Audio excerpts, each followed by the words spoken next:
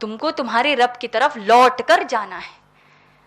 آپ ٹھنڈے دل سے سوچئے, یہ چیز ہم دن میں کتنی بار سوچتے ہیں. سیرت سے تو ہم کو بے شمار دعائیں ملتی ہیں اس کے تعلق سے. نیند میں سے اٹھتے کیا دعا پڑھتے ہیں؟ الحمدللہ الذی احیانا بعد ما اماتنا والیہ النشور. اللہ نے حیات دی موت کے بعد, اور ہم سب کو اللہ کی طرف جانا ہے, قیامت آنے والی ہے. نیند سے بیدار ہوتے ہی ہم آخرت کو یاد کر رہے ہیں. سواری کی دعا میں آخرت کو یاد کر رہے ہیں. سونے سے پہلے کی دعا میں آخرت کو, موت کو یاد کر رہے ہیں. تو رب کی طرف لوٹ کر جانے کا تصور ہر وقت ہم کو رہا تو ہم بےہودے پن سے نکل جائیں گے. ہر وقت رہنا ہے. سوچئے آج ہم بڑے آسانی سے جب اپنی دنیا بسر کر رہے ہیں تو کیا کہتے ہیں؟ یہ نہیں کریں گے تو لوگ کیا کہیں گے, یہ نہیں کریں گے تو لوگ کیا کہیں گے, حجاب کروں گی تو لوگ کیا کہیں گے, اگر میرے بچے کی, میری بچی کی یا خود کی شادی میں اگر بینڈ باجا نہیں ہوگا, بینڈ باجا بارات نہیں ہوگا, منجے سانچک نہیں ہوں گے, اتنا تولہ سونا اگر میں اپنی بچی کو نہ دوں گی, اگر میں اتنی پڑھائی نہیں پڑھ لوں گی, اگر میں لوگوں کو دین کی دعوت دوں گی, لوگ میرا مذاق اڑائیں گے, لوگ کیا کہیں گے. ہر بات پہ دیکھیے ہمارا آج کا سوال ہوتا ہے.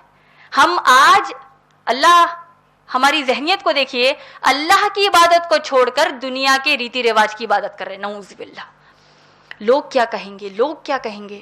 یہ کیوں نہیں سوچتے کہ اللہ کیا کہیں گے. آج دیکھیے ہم کوئی چیز پر کہتے ہیں کہ کیا منہ دکھاؤں گی. یہ عام طور پر ہم کہتے ہیں کہ اگر آپ نے کوئی غلط کام کر دیا تو اولاد کو ہوتا ہے کہ اپنے ماں باپ کو کیا بولوں گی میں. یہ ایک آپ کو ایک احساس ہوتا ہے کہ اب کیا ہوگا آگے, کیا منہ دکھائیں گے. سوچیے اللہ کو کیا منہ دکھائیں گے. گناہ سے دور کیوں نہیں ہو رہے ہم؟ یہ ایک ہماری ذہنیت نہیں ہے, اسی لیے ہو رہا ہے. صحابہ صحابیات ایسے جیسے کہ آخرت کو اپنے سامنے دیکھتے, ایسے ہی نیکیاں کرتے جاتے, نیکیوں پر نیکیاں کرتے جاتے, اور رات کو چھوٹے بچوں کی طرح اللہ سے ڈرتے ہوئے روتے, اللہ ہماری مغفرت کرتے.